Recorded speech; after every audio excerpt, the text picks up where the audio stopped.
Hello everyone, my name is Andy, and in this video we are going to basically do a little experimenting in preparation for the REVV Generator 120 Mark III amplifier, hi Smokey, that I have ordered. Hopefully shipping out in the next week or two. Don't have a definite ETA, that's okay. What you see on the right is I believe it's a Pedal Train Pro. It's 32 inches across, I think 16 deep, and I've just got a whole bunch of pedals on there because it's fun. If you're familiar with my channel at all, or rather with me, I'm very commonly interested in something like the Pedal Baby 100 there, that is just a clean power amp that I can just plug all my pedals into. Haven't done much with effects loops, but I understand them. I just like simple. Now the Rev is going to be a completely different story. It's a 4-channel monster of an amp, all tube. It's got 2 notes out, direct out. There's a ton of stuff. Go check it out. It's great. I'll have a couple videos about it when I get it. But because I'm mostly into the clean pedal platform thing, rather all the pedals into one, I pretty much just kind of pick anything and everything I'm interested in and just pop it on a board. Versus building a rig around an amplifier that has its own sounds. So the Rev has 3 gain channels, sort of a classic rock Marshall-esque vibe, and 2 flavors of high gain channels. What you see, the cardboard right here, that says Rev, that is approximately the dimensions of the foot switch that will come with that amplifier. I would like to put it on the board. What I'm going to try, and I'm not going to bore you with watching me pull pedals off that and put them on that. We'll do cuts and things like that. What I would like to do is start, with a smaller rig that incorporates that foot switch on this Pedal Train 2. It's like 23.5 inches across and 12 down, deep, whatever.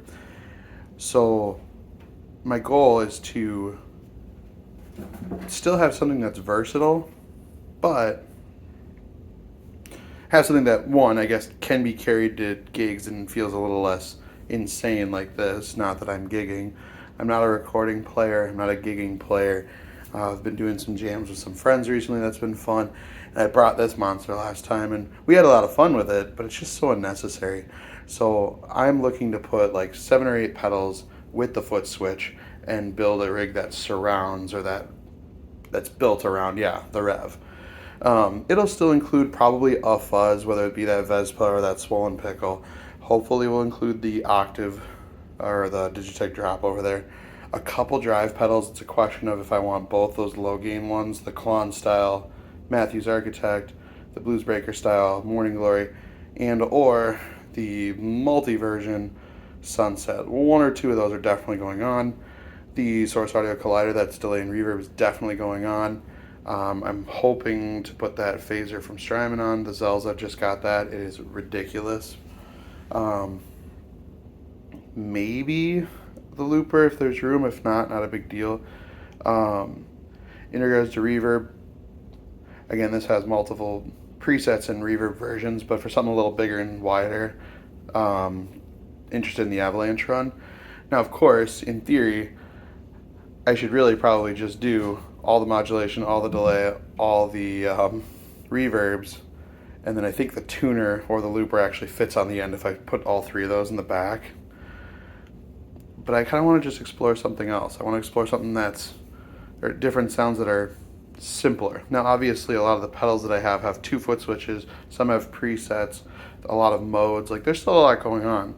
But I'm curious. I find myself way more interested in twisting knobs on the surface or something like that, or things like on the Boss board where there are no presets. It's just, hey, what the knobs are at, this is what it is, and you try different versions of it. Eventually I'll probably get to a point where it's like, yep, probably having the Boss bridge to cover most of that stuff is going to be great, but for now I want to try something a little simpler. So I'm going to pause the video in just a moment here, or cut the video, whatever. And not everything's going to be wired up, but we're going to put some pedals on here and see what fits with that foot switch. Foot switch is in the bottom right because on the top right, on the top of the right side is where that input is, so that needs to be accessible. and more often than not, you typically have drive stuff in front. So we're gonna pause here. If you've actually been chilling here for 5 minutes listening to me ramble, I really appreciate it. Like, comment, subscribe for more stuff, and let's play around. Okay, so here's, we'll call it iteration or version 1 of the Rev focused board. So once again, we've got the foot switch for the amp itself, which will have 6 switches on it. There's 4 across the front for the 4 different channels, clean, crunch, and then 2 high gains. And then 2 up top, one that I believe engages and disengages the effects loop, and then the other one, it's an M, which I think you can switch between the 2 master volumes, and if you hold it, you can mute the whole thing, which is also cool. What's better is that I think if you hold switch 1, well, actually, each of the 4 switches you can cycle through any fancy modes. I don't know if the clean you can select the wide switch, but on the green, purple, and red channels, you can select the different drive modes for the green channels, and then they call them aggression modes for the red and purple channels. So with that, with all the amp's versatility on its own, there's a lot of reviewers and people who own the amp that say that you don't necessarily need to boost any channels. Each one has the aggression modes, which in a way can act like boosts. Maybe some people legitimately call them boosts. But the reason I still wanted to put at least a light drive pedal on there is to maybe dirty up the clean channel a little bit, give it a little more grit, because the clean channel on the generator is designed to be very clean, which is cool because, again, that kind of follows what I like as far as a pedal platform, where it's like a very clean, relatively neutral sound with essentially no breakup. But anyway, that's why there's still a drive on here. Whether I want to try boosting a channel, obviously I can, to each their own, but decided not to do the Sunset and or the Architect for this one. Again, just this iteration. So everything that's going to be in the front of the amp for this iteration would literally just be these 4 pedals down here, what's going straight into the amp. Tuner, Digitech drop, which can drop up to 8 semitones and then do a whole octave down. For the moment, we're going to try the Vespa Fuzz, Octave Fuzz by Beatronics. I just got this on Friday, a couple days ago. Today is January 30th, and it is a blast. And I'm also curious about this with some drive after it, or with some other gain after it in the amp, to see what kind of characteristics or sounds we get out of it versus putting it into a clean amp, which I have done, and it still sounds really cool. Morning Glory again for some light drive. There's that high gain switch. It's switchable with the red remote. So this is at least pretty versatile on its own too, if need be. And then the top row would all go into the effects loop. Strymon Zelza, which is a 4-stage phaser and a 6-stage phaser, but it's 2 parts. It's 2 separate pedals or effects in one with multiple modes on each.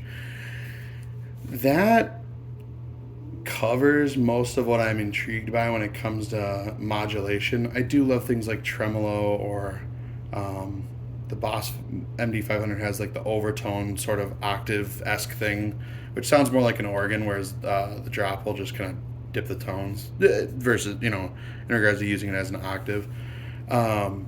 There's a lot going on there. But that being said, I think the wild card slot would be where the DD500 is. Like, that's where I would put, another. Basically, I would probably regularly swap out this and the MD500 for more modulation tones, because I've otherwise got a number of delays with 8 presets in the collider. There's reverb here in the collider as well, and then the Avalanche Run also has a delay and a reverb in it. Again, this one's a little more kind of airy and spacey, so I really like this one. Maybe not spacey, but airy and huge. Avalanche, Mountain Range, big reverb. So, and then with one Strymon Zuma, which is the power supply I would be using, there are 9 outputs, and it doesn't quite fit. You'll notice that.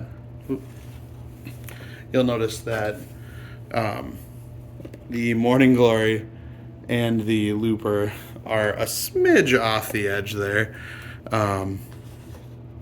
but not a huge thing. Again, as of right now, I'm not gigging, I'm not going into a session. If you've heard my playing, at least on camera, you wouldn't expect me to be. But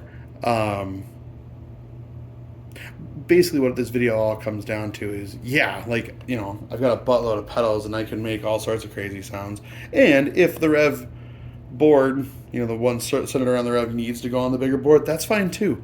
But there's a pretty wide variety of sounds here. Plus, remember, there's, you know, 3 gain channels on the Rev itself. So there's plenty of drive options going on, not just these two. So, yeah, I've been obsessed with phaser as of late, primarily with like a fuzz or on a high gain channel, and the Zelza is just ridiculous. If you're watching this, if you've been following the channel, you've seen my Deals and Steals episode on that one. It is just a blast, and I've only had it for a couple days at this point. So let me repeat myself, and then we'll get out of here. Concept being, let's make it versatile, but let's still focus around the Rev. Again, this will be front, into the back. I just ordered an American Loopers patch bay kind of thing.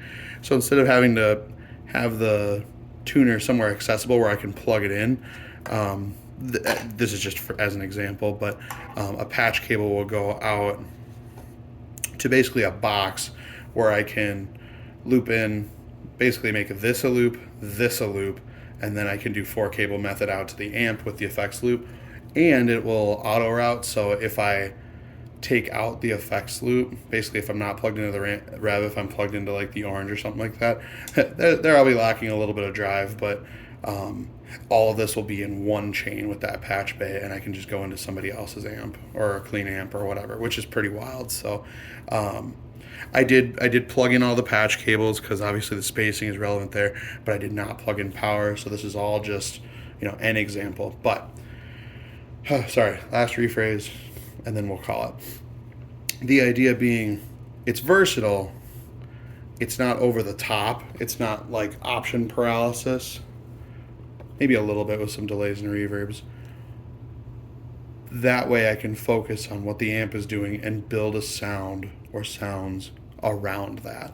The other thing that's wild is that the amp itself, especially with the aggression modes and other modes that you can switch between, is MIDI capable. I know next to nothing about MIDI, but I'm very intrigued to learn. Maybe I touched on it earlier. I already forgotten, but the 6-button foot switch has a mode that you can set and have 6 presets. Now the presets are, I believe, are only what's in the amp. So if you have an aggression mode on channel 3, which is the purple channel, as well as the fat switch engaged, things like that, those can be set in 6 different spots, which is really cool.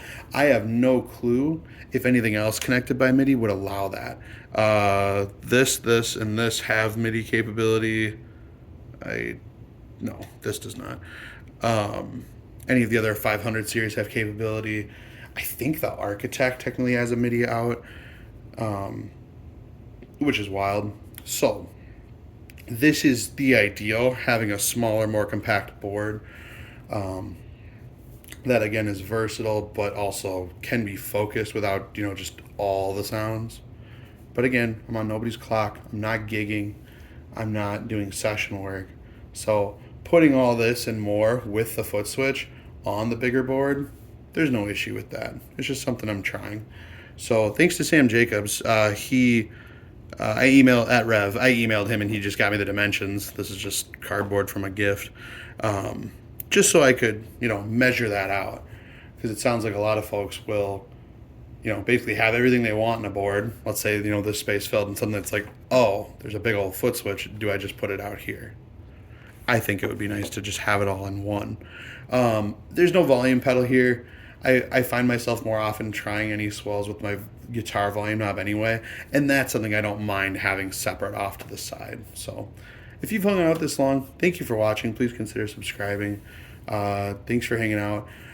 whether it's this board, something slightly different, or if I say heck with all this and put it all on a big board, we'll see more of this alongside the Rev. It's going to take me a while to get into anything MIDI oriented with it, but it would be pretty incredible to program a bunch of settings that have, all the crazy algorithms from, these pedals immediately programmed. But I hear that's a dive. So anyway, thanks again for watching. Take care. We'll see you in the next one.